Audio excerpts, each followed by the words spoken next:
ఒక మారుమూల పల్లె నుంచి తనంతట తానుగా స్వశక్తితో పూర్వజన్మ సుకృతంతో మనందరికీ ధర్మ మార్గాన్ని ప్రబోధించడం కోసం ప్రవచనాలు చేస్తూ ఉన్నారు మన శ్రీనివాస్ గురువు గారు.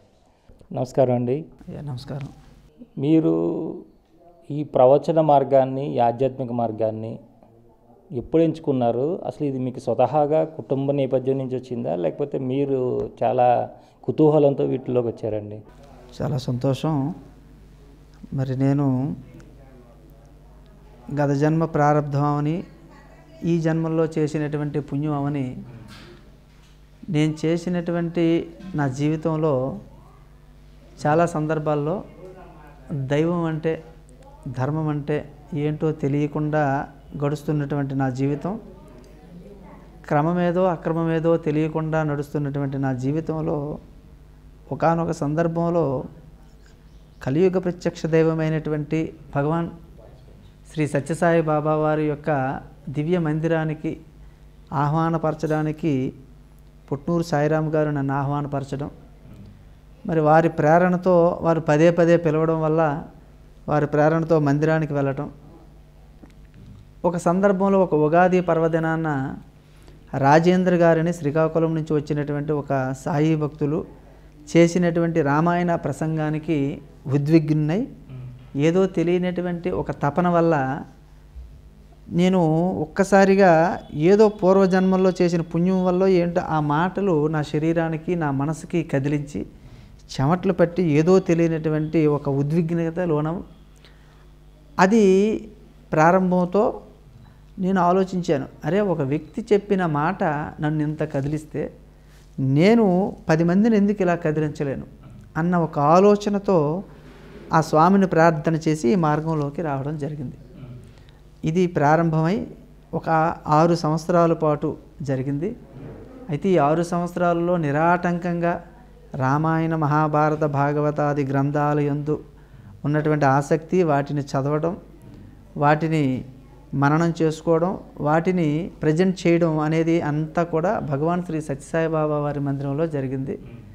మా తల్లి తండ్రి యొక్క పుణ్య ఆశీర్వచనం వలన, వాళ్ళు చేసినటువంటి పూజల వలన నేను ఇటువంటి సన్మార్గంలోకి రావడానికి ప్రధాన బీజం అక్కడ పడిందండి. అంటే మీరు గ్రంథాలను చదవాలి అనుకున్నప్పుడు, అంటే ఇది ఎన్నో సంవత్సరాల నుంచి ఎంతో కాలం చదివితేనే కానీ దీనిలో ఉన్నటువంటి అర్థాలు తెలియదు కదండి వాళ్ళకి, సామాన్యులకు అర్థమయ్యే విధంగా ప్రవచనం చెప్పడం అంటే. మరి మీకు అది ఎలా వంట పట్టిందని? మీకు అదే చెప్పాను. నాకు మా పెద్దలు, గురువులు చెప్పిన మాట ఏంటంటే, నాయన పూర్వజన్మలో నువ్వు ఈ ప్రవచనం అక్కడ చదివి గ్రంథాలన్నీ అవగతం చేసుకొని వాటిని ప్రచారం చేయకుండా విడిచిపెట్టేసావేమో, ఈ జన్మలో ఆ గ్రంథాలేవి పూర్ణంగా చదవకుండానే ఆ పుణ్యం మనలోకి ప్రవేశించి ప్రవచనం అంటే ధార, అంటే నడవడం, బంగరడం, నడవడం లేకుండా పరుగుతోనే మొదలైంది. ఇంత విస్తృతంగా ప్రవచనాలను చేయగలుగుతున్నానంటే అది గత జన్మల్లో నేను దాచుకున్నటువంటి ఆ పుణ్యం ఇప్పటికీ అనుభవంలోకి వచ్చేసింది కాబట్టి ఇంత విస్తృతంగా ప్రవచనాన్ని అయితే చేయగలుగుతున్నానని చెప్పి నేను పరిపూర్ణంగా విశ్వసిస్తున్నాను. అంటే రాముడు గురించి చెప్పమంటే, రామ అవతారం గురించి చెప్పమంటే మీరు ఏం చేయాలో చెప్తారు? రామావతారం గురించి చెప్పడం అంటే ఒక్కటే మాట అండి. మనకి వాల్మీకి మహర్షి మారీచుడు అనే ఒక రాక్షసుడి ద్వారా చెప్పించాడు. రామో విగ్రహవాన్ ధర్మ సాధు సత్య పరాక్రమ రాజా సర్వస్య లోకస్య దేవానాం మగవానివ. ధర్మానికి నడక వస్తే ఎలా ఉంటుందో చూడాలి అన్న ఆర్తి కలిగితే అది రామచంద్రమూర్తి. ఎందుకంటే ఒక మాట మాట్లాడినా, ఒక పని చేసినా, ఒక నడవడిలో అయినా సరే ధర్మాన్ని దాటి వెళ్ళడం అంటే రామచంద్రమూర్తికి నచ్చదు సరికదా. తన జీవితంలో 11,000 దివ్య సంవత్సరాలు ఈ భూమండలాన్ని పరిపాలించినటువంటి రాముడు ఒక్క సందర్భంలో అధర్మం వైపు వెళ్ళి సుఖించాడు అన్న విషయం రామాయణంలో మనకి ఎక్కడ 24,000 శ్లోకాలలో ఈ 11,000 సంవత్సరాలలో ఒక్క ఘటన మనకి కనబడదు. మరి అంతటి సచ్చరిత్ర కలిగినటువంటి రాముడి గురించి చెప్పుకోవాలి అంటే అంత ఉత్సాహం ప్రతి మనిషికి ఉంటుంది. ఆయన గురించి చెప్పుకుంటే సమస్త దురితములు తొలగిపోతాయి అన్న విషయం మనకి వ్యక్తం అవుతుందని చెప్పి నా పరిపూర్ణమైనటువంటి విశ్వాసం. అంటే రామాయణంలో చాలా ఉన్నతంగా తీర్చిదిద్దినటువంటి వ్యక్తిత్వం కానీ పాత్ర రాముడు కాకుండా ఇంకా దేనికి మీరు ఆపాదిస్తారు? వాస్తవంగా చెప్పాలంటే రామాయణంలో ఉన్నతం కానిది చెప్పాలి అంటే ఏమీ చెప్పలేం. ఎందుకంటే ఒక మధురమైనటువంటి పదార్థాన్ని తీసుకొని ఇందులో ఎక్కడ మధురం ఉంటుంది, ఎక్కడ తీపిదనం ఉంటుందంటే ఏం చెప్పడం?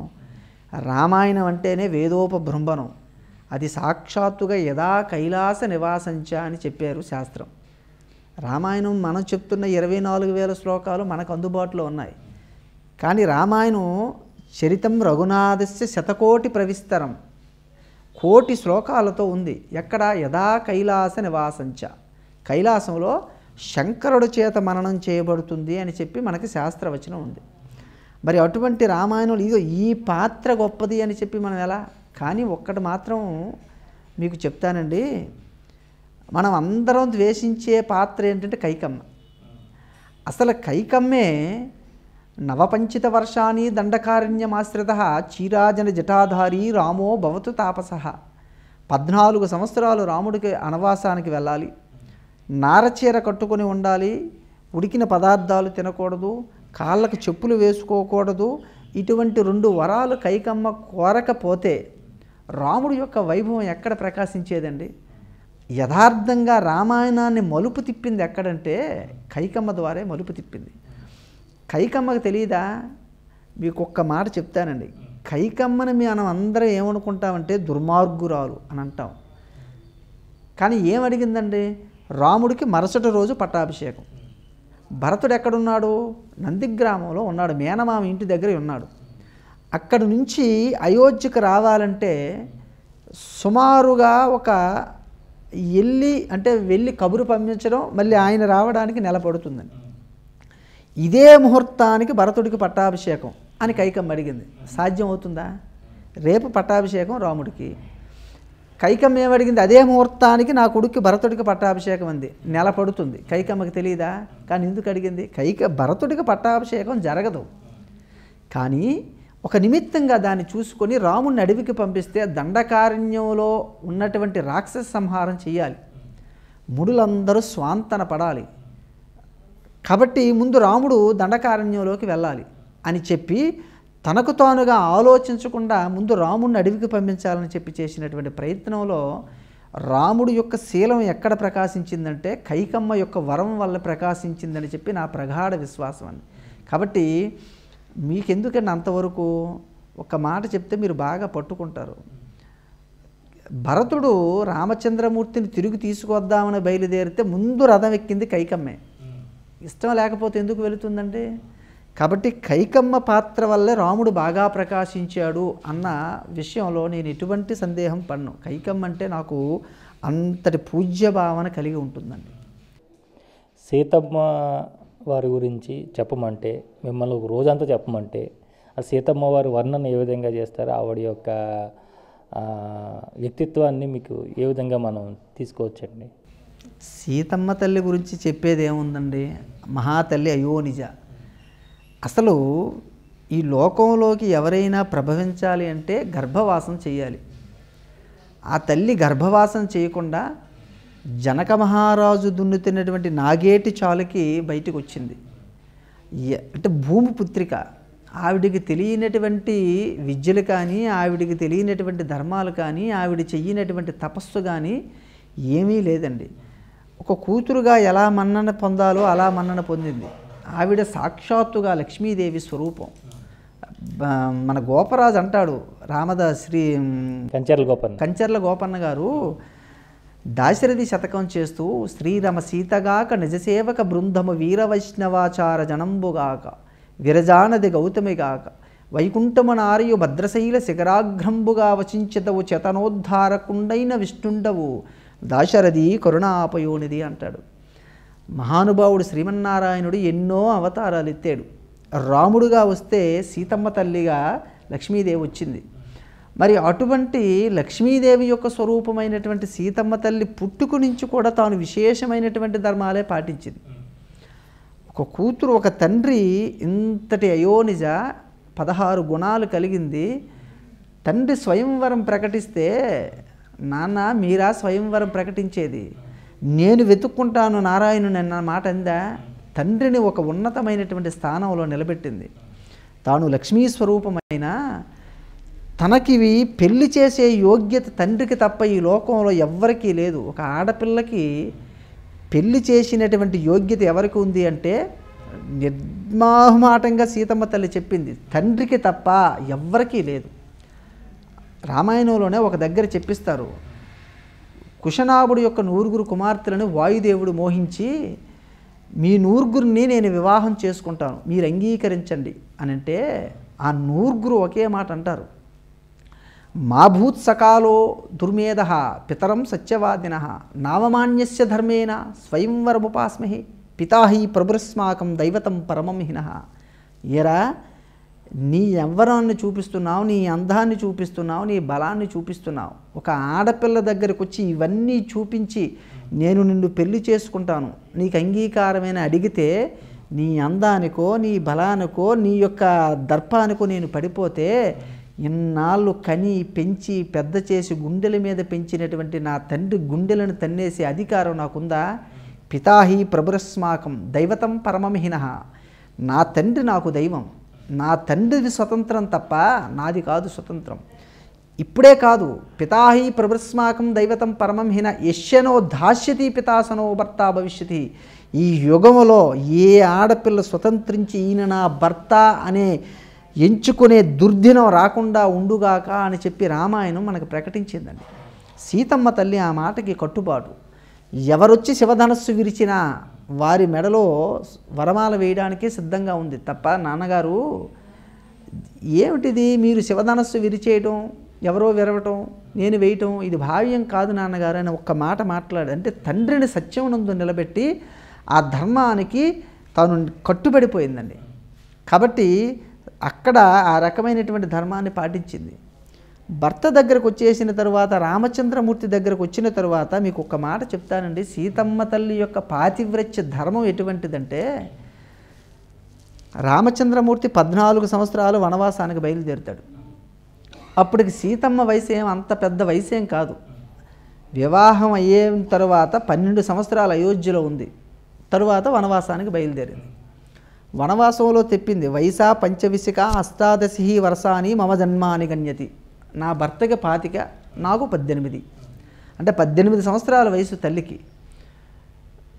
రామచంద్రమూర్తి వనాలకు బయలుదేరుతాడు. వనాలకు బయలుదేరితే సీతమ్మ తల్లి దగ్గరకు వచ్చి భద్రం చెప్తాడు, సీత నేను వనాలకు వెళ్తున్నాను, చాలా కష్టం.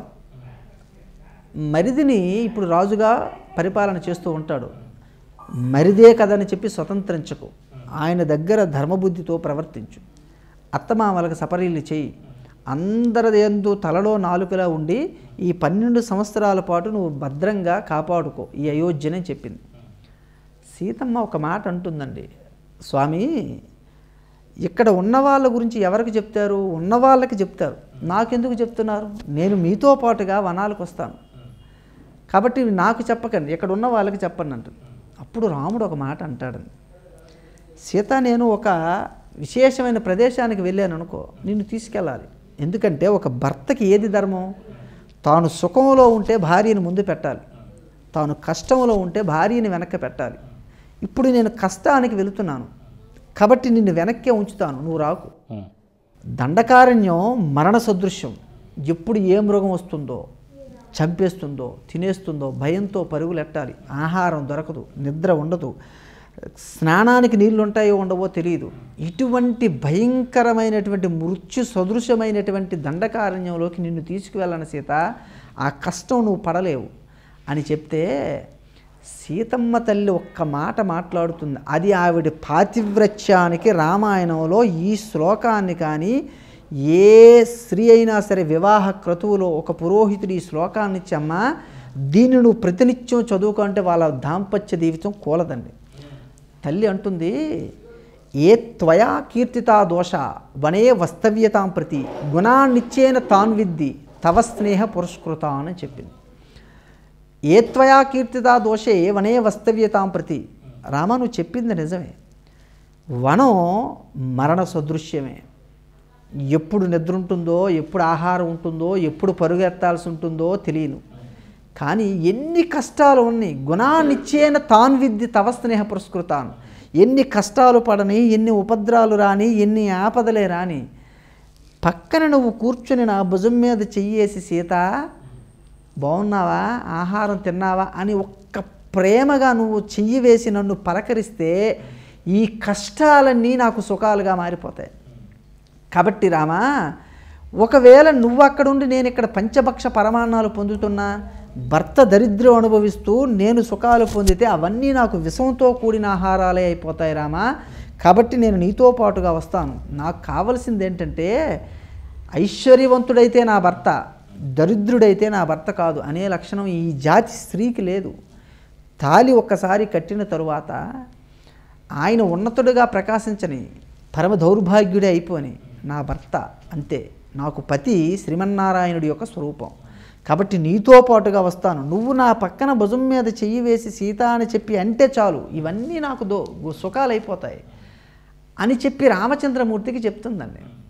ఈ మాట బట్టి మనకి ఏం అర్థం అవుతుందంటే సీతమ్మ యొక్క పాతివ్రత్య ధర్మం సుఖము దుఃఖము కాదు, భర్త అంతే ప్రేమించింది.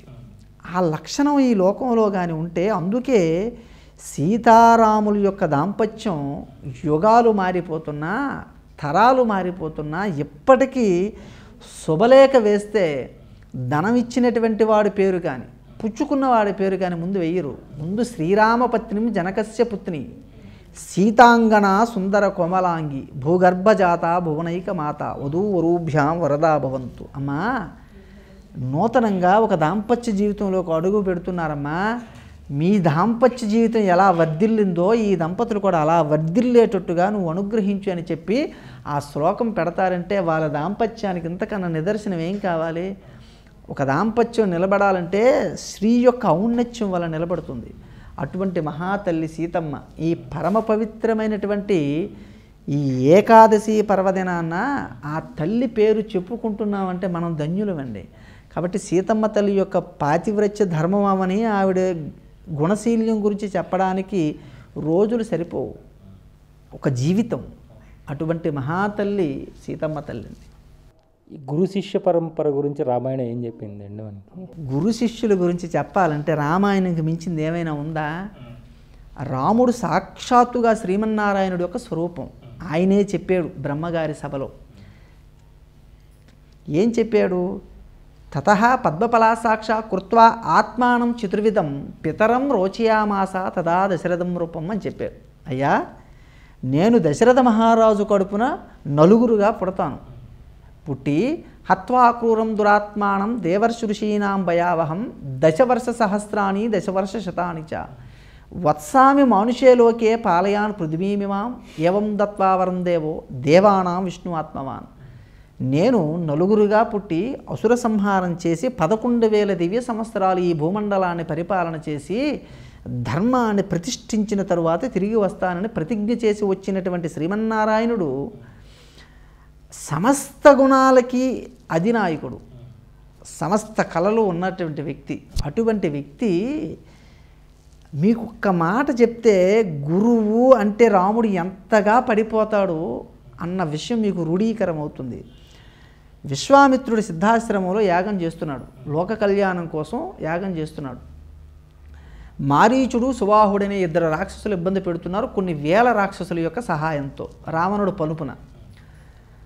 విశ్వామిత్రుడు అయోధ్య నగరానికి వచ్చి దశరథ మహారాజుని అర్జిస్తాడు. అయ్యా, సుపుత్రం రాజసార్ధూరా రామం సత్యపరాక్రమం కాకపక్ష దూరం జ్యేష్టం మీద దాతుమర్హసి.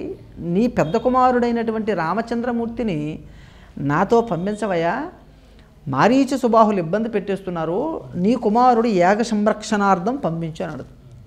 ఆయన అంటాడు దశరథుడు, వనషోడశ వర్షోమే రామో రాజీవలోచన నయుద్ధ యోగ్యతామస్య పశ్యామి సహ రాక్షసై. అయ్యా, నిండా 12 సంవత్సరాలు లేవు, మూతి మీద మీసం కూడా రాలేదు. ఇటువంటి వాడు అంత భయంకరమైనటువంటి రాక్షసులు ఏమి ఎదిరించి పోరాటం చేయగలడు? నా కొడుకు ఒక ఇబ్బంది ఉందయా, రాత్రి అయితే నిద్రపోతాడు నా కొడుకు అని అంటే అప్పుడు అక్కడ సభికులందరూ కూడా మీలాగే చిన్న నవ్వు నవ్వారు. ఇదేంటయ్యా, రాత్రి అయితే ఎవరైనా నిద్రపోతారు కదా, నువ్వేం కొత్తగా చెప్తున్నావు నా కొడుకు రాత్రి అయితే నిద్రపోతాడు అంటున్నావంటే, దశరథ మహారాజు ఏం మాట్లాడినా ఒక ధర్మంతో మాట్లాడతాడు. రాత్రి నా కొడుకు నిద్రపోతాడంటే రాక్షసులందరూ రాత్రిపూటే తెలివిగా ఉంటారు, యుద్ధం రాత్రుళ్ళు చేస్తారు రాక్షసులు. నా కొడుకు రాత్రి అయితే నిద్రపోతాడు, మరి నీ యాగ సంరక్షణ ఏం చేస్తాడు? నేను వస్తానయా అంటాడు. సరే వద్దులే, మిథ్యా ప్రతిజ్ఞ కాకుత్సా సుఖీభవా సబాంధవ, మాటిచ్చి తప్పిన దశరథ నువ్వు సుఖంగా 10 ఏండ్లు బతుకు అని చెప్పి ఆశీర్వదించి వెళ్ళిపోతాడు. ఇది ఆశీర్వచనమా శాపమా? కాకపోతే అలా పెట్టాడు. వెంటనే వశిష్ఠుడు లేచి దశరథ మహారాజు దగ్గరికి వెళ్ళి ఒక మాట అన్నాడండి. దశరథ నీకు తెలియదు, ఆయనేం మామూలు వాడు అనుకున్నావా? బ్రహ్మర్షి, సకల వేద శాస్త్రాలు తన దగ్గర ఉన్నాయి, ధనుర్వేదం ఉంది, సమస్త వేదాలు శాస్త్రాలు అస్త్రాలు ఉన్నా నీ కొడుకుని అర్థిస్తున్నాడంటే ఏదో పరమరహస్యం ఉంది, నా మాట విని పంపించే అంటాడు. అంతే. కౌసల్య దగ్గరికి వెళ్తాడు. తల్లి అంగీకారం ఉండాలి కదా. వెళితే ఆవిడంది ఒక్క క్షణం వెనక్కడుగు వేయకుండా పంపించేయమందండి. సరే అంతవరకు తల్పం మీద పడుకొని మంచి భోగాలు అనుభవిస్తున్నటువంటి రామచంద్రమూర్తి మొట్టమొదటిసారి బయటకు వచ్చాడు. వచ్చి విశ్వామిత్రుడు వెనక నడుస్తున్నాడు, నడిచి వెళ్ళిపోతున్నాడు, వస్త్రాలు కట్టుకున్నాడు, బాగా చెమట, అంతవరకు ఎండ తెలియదు, సుకుమారంగా ఉన్నవాడు. అలా నడిచి వెళ్ళిపోతుంటే విశ్వామిత్రుడు అనుకున్నాడంట, ఓహో ఇంత చిన్న పిల్లలు, గురువుగారు ఎక్కడికి వెళుతున్నావు, ఏంటి ఎండేంటి వానేంటి, ఏదైనా రథం లేదా అని అడగడం లేదు, నాతో పాటుగా వచ్చేస్తున్నాడు. అబ్బా ఏమి గుణ సంపద అని అనుకున్నాడని. సరే ఒక 14 కిలోమీటర్లు నడిచారని చెప్పి నేను చదివాను మొదటి రోజు. అంతవరకు నడక తెలియదు. రాత్రి అయింది. విశ్వామిత్రుడు అన్నాడు, రామ ఈ నది గట్టున పడుకుందాం, తెల్లవారు లేచి మళ్ళీ ప్రయాణం కొనసాగిద్దామని చెప్పి ఒక దర్బలు తెచ్చి వేస్తాడని, వేసి దీని మీద పడుకో అంటాడని. రామచంద్రమూర్తి ఒక్క క్షణం ఆలోచించకుండా నిద్రపోతాడు. నిద్రపోయి తెల్లవారి 4 గంటలకు విశ్వామిత్రుడు లేచాడు, సంధ్యావందనాది క్రతువులు చేశాడు. రామచంద్రమూర్తి దగ్గరకు వచ్చి ఆదమరిచి నిద్రపోతున్న రాముడిని చూశాడు. అసలు భగవంతుడు నిద్రపోతున్నటువంటి వ్యక్తిని చూసినటువంటి వ్యక్తి నాకు తెలిసి విశ్వామిత్రుడే. ఆయనకి దక్కింది అదృష్టం. ఆయన అన్నాడు, కౌసల్యా సుప్రజా రామ పూర్వా సంధ్యా ప్రవర్తతే, ఉత్తిష్ట నరసార్ధూలా కర్తవ్యం దైవమాన్హికం. కౌసల్య యొక్క ప్రియపుత్రుడైనటువంటి రామ, బాలబానుడి యొక్క కిరణాలు భూమి మీద పడుతున్నాయ్యా, సూర్యోదయానికి ముందే లేవాలి, లేచి నీ కర్తవ్యాన్ని నువ్వు పాటించు అని చెప్పి రామచంద్రమూర్తిని లేపుతాడు. మీకు ఒక్క మాట చూడండి, భగవంతుడు సమస్తాన్ని తనలో పెట్టుకున్నటువంటి వాడు, భువన భాండాలకు ఆహారం ఇచ్చినటువంటి ఆ చెయ్యి దర్బలు వేస్తే నిద్రపోయాడు. అంటే దాని అర్థం ఏంటి? ఒక గురువు తలుచుకుంటే భగవంతుణ్ణి గడ్డి పరకల మీద పడుకోబెట్టగలడు. దాన్ని నిరూపితం చేయడానికే రామచంద్రమూర్తి విశ్వామిత్రుడు దర్బల పరిస్తే నిద్రపోయాడు. ఎందుకు? గురువుకి భగవంతుడు అనువర్తిగా తిరుగుతూ ఉంటాడు. ఆ గురు పరంపర నిలబెట్టడానికే రామచంద్రమూర్తి విశ్వామిత్రుడి వెంట నడిచి ఆయన గడ్డి పరకల మీద పడుకోమంటే పడుకున్నాడు. ఉదయాన్నే ఆయన లేవడం ఏముందండి, కానీ ఆయన లేపితే లేచాడు. కర్తవ్యం తెలియనటువంటి పరంధాముడికి కర్తవ్యం చెప్తే కర్తవ్యాన్ని బోధించాడు, కర్తవ్యాన్ని పాటించాడు. అంటే గురువుకి వశవర్తి అయి ఉంటాడు అన్న మాటని రూఢీకరణ చేయడానికి రాముడు ఒక్క మెట్టు కూడా పక్కకి తప్పడండి. గురువు అంతే శాసనం. రాముడు అంతటి వాడి గురువుకి అంతటి కట్టుబాటు వసిస్తే ఈ లోకంలో ఉన్న వాళ్ళందరూ కూడా గురువుకి ఆ స్థానం ఇవ్వాలి. ఎందుకంటే నా గురోరధికం, నా గురోరధికం, నా గురోరధికం, ఇది శివశాసనత, ఇది శివుడు శాసనం. గురువు కన్నా అధికుడు ఈ లోకంలో లేడు. భగవంతుణ్ణి భక్తుణ్ణి ఒక దగ్గరికి చేర్చి వాళ్ళకి భగవత్ సాంపర్క్యం కలిగించాలంటే గురువు అన్న వారధి ఉండాలి. అటువంటి గురువుకి పెద్దపీట వేసింది ఎక్కడంటే రాముడే. కాబట్టే రాముడికి ఈ గుణం ఉంది, ఈ గుణం లేదని చెప్పడానికి నాకు తెలిసి ఏమాత్రం కూడా సంశయించాల్సిన పనే లేదు. అన్ని గుణాలు పూర్ణంగా కలిగి ఉన్న వ్యక్తి కాబట్టే ఆయన నామం చెప్తే చాలు మన పాపము మన దోషం తొలగిపోతుందండి. అంటే ఈ గురు శిష్య సంబంధం మనం ఎందుకడిగా ఉంటే ఇప్పుడు ఇక్కడ మన లైదాంలో ఈ ఆశ్రమం గురించి ఇక్కడ ఉన్నటువంటి రామయోగి గురువు గారి గురించి మీరు మీ మాటల్లో చెప్తారు. అక్కడి నుంచి ఇక్కడికి వద్దామని అంతే. ఎందుకంటే గురువుకి ఎంత పెద్దపీట వేశారో అట్లాంటిది ఇక్కడ నేను ఆ దృశ్యాలను ఇక్కడ చూశాను వచ్చిన తర్వాత. అసలు రామయోగి గారు ఆయన పూర్వజన్మల్లో ఏదో ఒక పుణ్యం, ఒక ఉపాధ్యాయ వృత్తిలో ఉండి తగినంత సంపాదన చేసుకోగలిగినటువంటి సామర్థ్యం ఉండి ఒక పెద్ద జమీందారీ కుటుంబంలో పుట్టిన దైవం యందు ఆసక్తితో దైవంకి మించింది ఈ లోకంలో ఏదీ లేదు, శాశ్వతత్వం దేనివల్ల వస్తుందంటే కారే రాజులు రాజ్యములు గెలువరే గర్వోన్నతిని పొందరే వారేరి సిరి మూట కట్టుకొని పోవంజాలరే శివి ప్రముఖులు యశస్కాములై ప్రీతిని ఈర కోర్కెల్ వారలను మరచెదరే ఈ కాలమును భార్గవ అంటాడు భాగవతంలో. ఎంతమంది రాజులు ఈ భూమి నాదన్నారు, ఈ సింహాసనం నాదన్నారు, ఎంతమంది ఐశ్వర్యవంతులు ఈ ధనం నాదన్నారు. ఏరి ఎవరైనా పిడికిటి పట్టుకెళ్ళారా? పోని పట్టుకెళ్ళలేదు. 10 కాలాల పాటు వారి పేరు ఏమైనా మిగిలిందా? ఎవరి పేరు మిగిలిందంటే ఎవడు ఎలా పెట్టాడో దానంకి పెట్టాడో వాడి పేరు మిగిలింది. ఆ మాటని తూచా తప్పకుండా పాటించారేమో.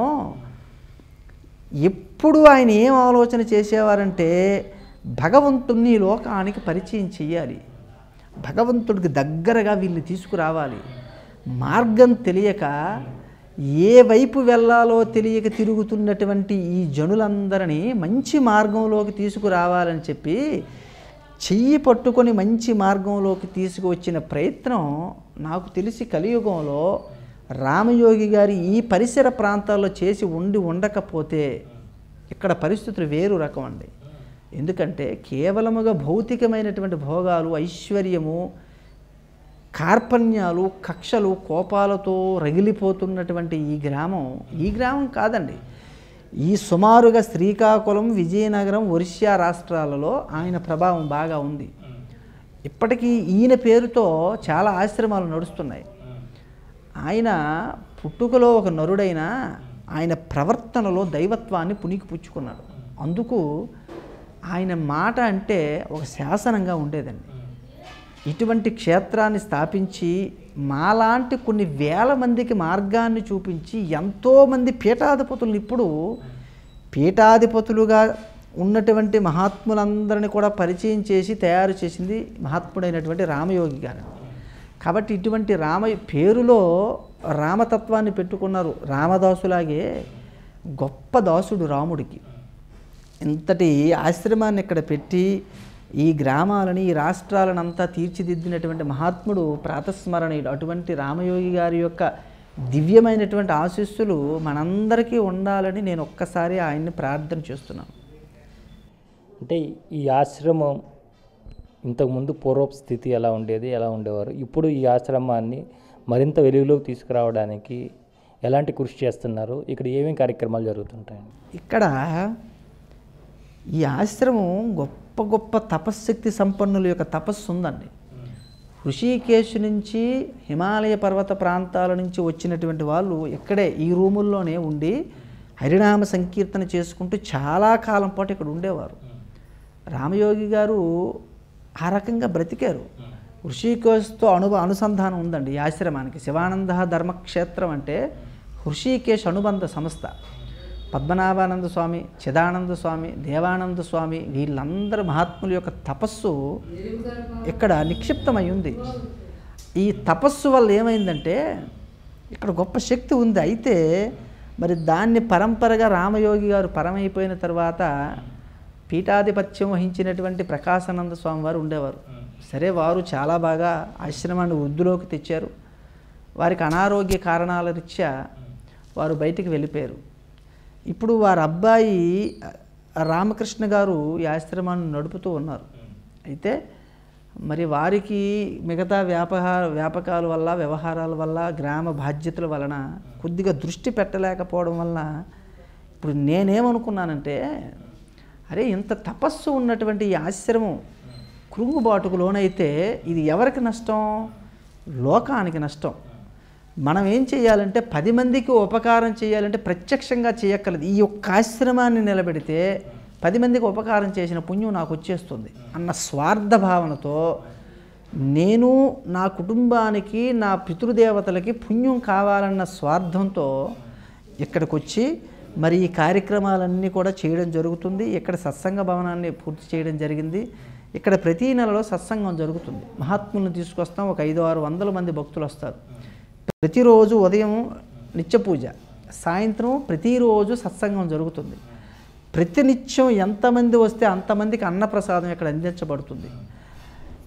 విశేషమైన కార్యక్రమాలలో లలితా శాస్త్రం, విష్ణు శాస్త్రం ఉంటాయి, హరినామ సంకీర్తన ఉంటుంది, నగర సంకీర్తన ఉంటుంది. ఈ కార్యక్రమాలు చేస్తూ మిగతా దగ్గరలకి ఆశ్రమం తరపున ధర్మ ప్రచారం చేస్తూ ఉన్నామండి.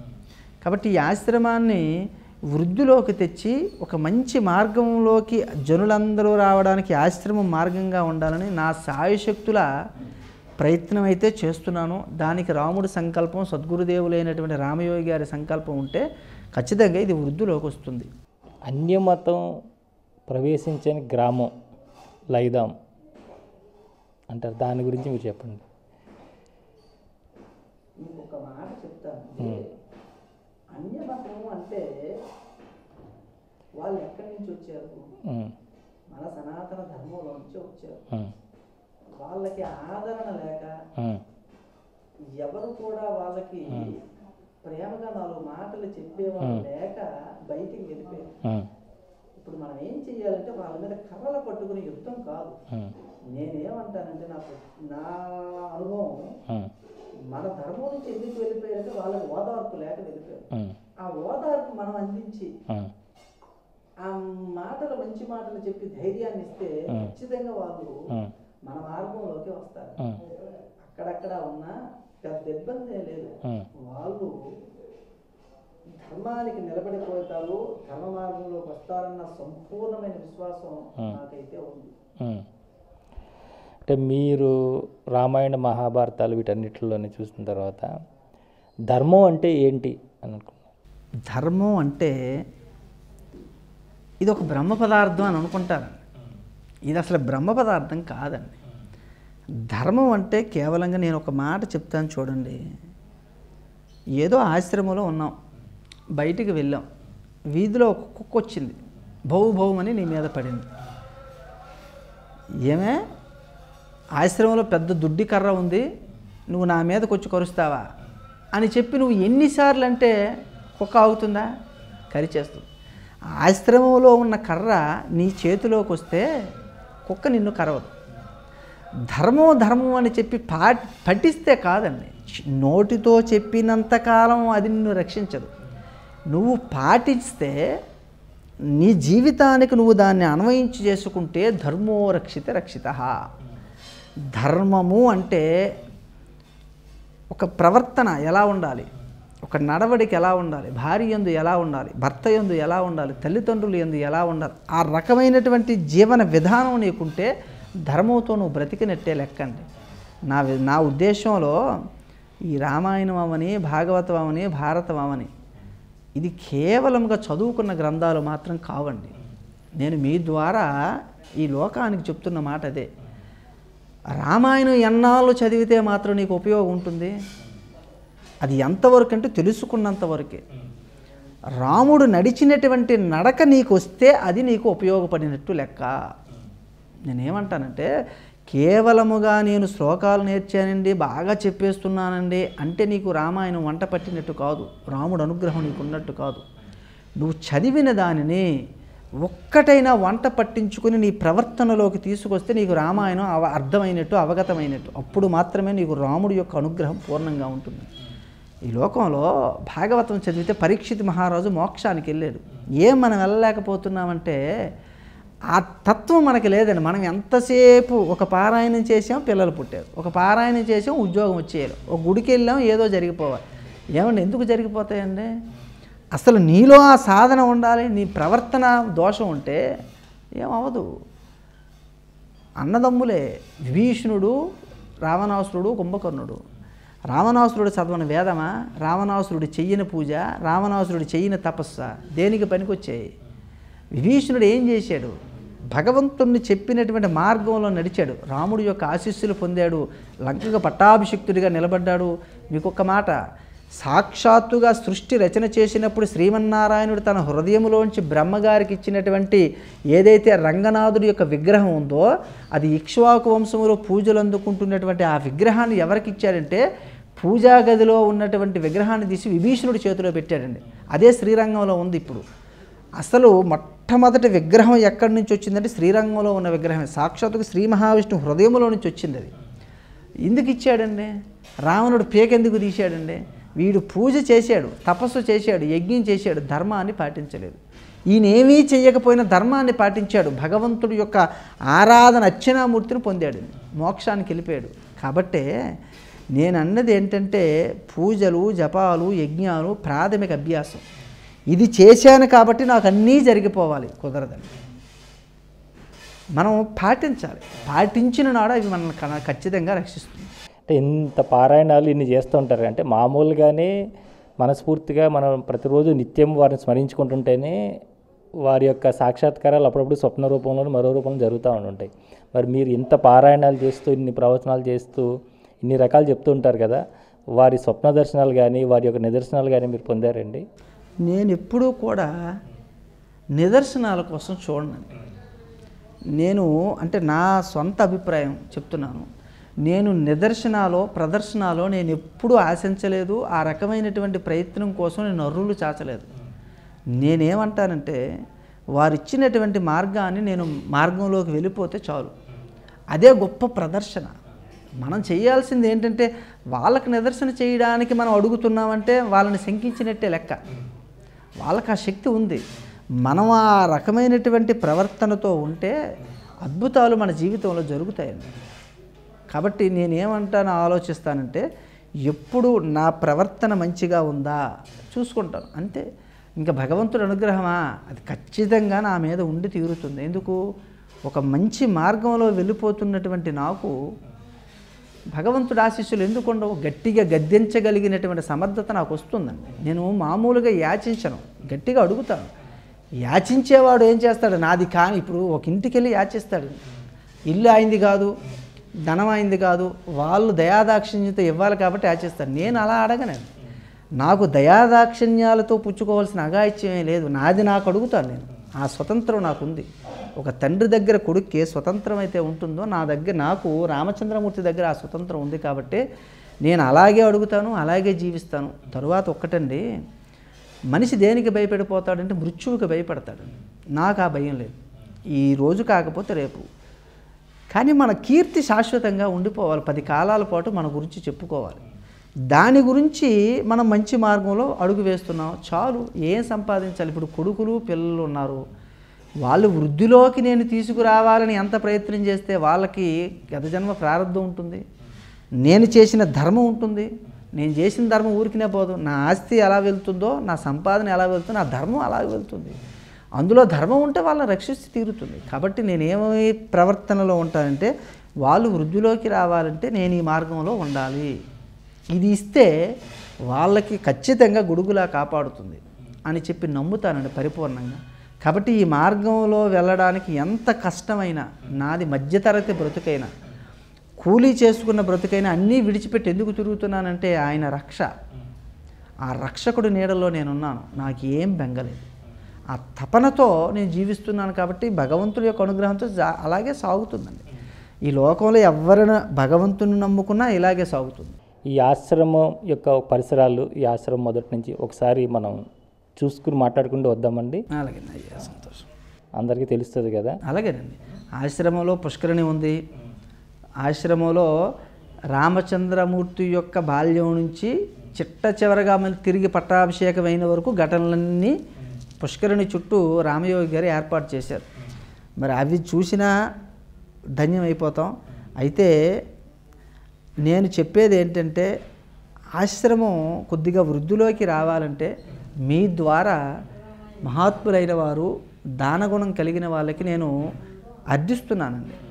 ఆశ్రమం వృద్ధిలోకి రావడానికి మీలాంటి వాళ్ళు కొంత ధనాన్ని వెచ్చించి ఆశ్రమం రంగులు బాగా ఇబ్బంది వచ్చే పూర్వ వైభవం రావడానికి మీ ద్వారా చూస్తున్నటువంటి వీక్షకులందరికీ కూడా మీ ధనాన్ని పుణ్యధనంగా మార్చాలంటే ఇటువంటి ఆశ్రమానికి కొంత పెట్టుబడిగా పెడితే అది పుణ్యధనంగా మారిపోతుంది. ఆ పుణ్యధనం ఏం చేస్తుందంటే మీకు జీవుడికి రక్షిస్తుంది. అందుకే ఇలా తెచ్చుకున్నదేదో మనకే, ఇలా ఇచ్చుకున్నదేదో మన జీవుడికి. ఇలాంటి ఆశ్రమాలకు ఇవ్వడం వల్ల ఇంకా మీ ధనానికి వృద్ధిలోకి వస్తుంది. కాబట్టి ఆశ్రమం వృద్ధిలోకి రావడానికి ఆర్తి కలిగిన హృదయాలు ఎవరైనా ఉంటే మీరు సహాయం చేయాలని మీ ఛానల్ ద్వారా నేను విర్థిస్తున్నాను. నేను మరి ముఖ్యంగా ఇప్పుడు చెప్పేది ఏంటంటే, మీ ఛానల్ ఏదైతే ఉందో శ్రీ సన్నిధి ఛానల్ చాలా విశేషం అండి. ఎందుకంటే ధార్మిక ప్రచారానికి ఎటువంటి ఫలాపేక్ష లేకుండా, మరి కుగ్రామం అయినా సరే, ఇబ్బందులు వచ్చినా సరే, వసతి లేకపోయినా ఉండి మరి ధార్మిక ప్రచారం చేస్తున్నారంటే శ్రీ సన్నిధి ఛానల్ నిజంగా సబ్స్క్రైబ్ చేసుకున్న వాళ్ళు, అందులో చూస్తున్న వీడియోలు వాళ్ళకి మహాత్ముల యొక్క ఆశీర్వచనం ఉన్నట్టే. కాబట్టి నేను వీక్షకులందరినీ ఒకటే కోరుతున్నాను, శ్రీ సన్నిధి ఛానల్ని ఇదేదో అన్ని ఛానల్లా కాకుండా ఇది ఒక విశేషమైన ఛానల్, మనల్ని భక్తి మార్గంలోకి నడపడానికి. కాబట్టి ప్రతి ఒక్కరు కూడా తప్పకుండా చూడండి, మహాత్ముల యొక్క మాటలు వినండి అని చెప్పి మీ అందరితో ఈ ఛానల్ తరపున నేను అర్థిస్తూ ఉన్నాను. జై శ్రీరామ్, జై జై శ్రీరామ్.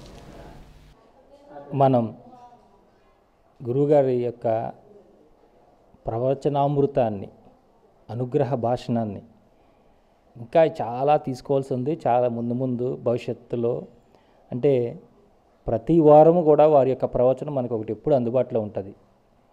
ఇంతవరకు మనం ఏదో ఒక రకమైనటువంటి ప్రవచనాలకు మనం అలవాటు పడ్డాం. కానీ ఒక మారుమూల పల్లె నుంచి తనంతట తానుగా స్వశక్తితో, పూర్వజన్మ సుకృతంతో మనందరికీ ధర్మ మార్గాన్ని ప్రబోధించడం కోసం ప్రవచనాలు చేస్తూ ఉన్నారు మన శ్రీనివాస్ గురువు గారు. మరి వారి యొక్క కేవలం ఒక చిన్న ఉదాహరణగా ఈరోజు మనం ఈ ఇంటర్వ్యూని పెట్టడం జరిగింది. ఎందుకంటే వారు ఒకసారి ప్రారంభం చేశారంటే దాదాపు ఒక 2 గంటల పాటు అయినా సరే ఒక విషయం మీద మనకు అద్భుతంగా లోతైనటువంటి ధార్మిక రహస్యాలని వారు మనకి బోధించగలరు. అలాంటి వారు ఈరోజు మన మీద దయతోనూ, మనందరి మీద కరుణతోనూ వారి యొక్క సమయాన్ని మనకి ఇచ్చారు. అలాగే రాబోయే రోజుల్లో కూడా వారి యొక్క ప్రవచనాలు మనకి అందించబోతున్నారు. కాబట్టి మీరంతా కూడా ఈ ప్రవచనామృతాన్ని గ్రోలి మన జన్మలు ధన్యం చేసుకోవడమే కాకుండా దీనిలో మనం గ్రహించిన రహస్యాలని కుటుంబ సభ్యులందరూ కూడా పిల్లలకి బోధించండి, పిల్లలకి తెలియజేయండి. మన ధర్మం ఎంత గొప్పదో తెలియజేయండి, మన రాముడు ఎంత గొప్పవాడో తెలియజేయండి, మన కృష్ణుడు ఎంత గొప్పవాడో తెలియజేయండి, మన ధర్మరాజు ఎంత గొప్పవాడో తెలియజేయండి.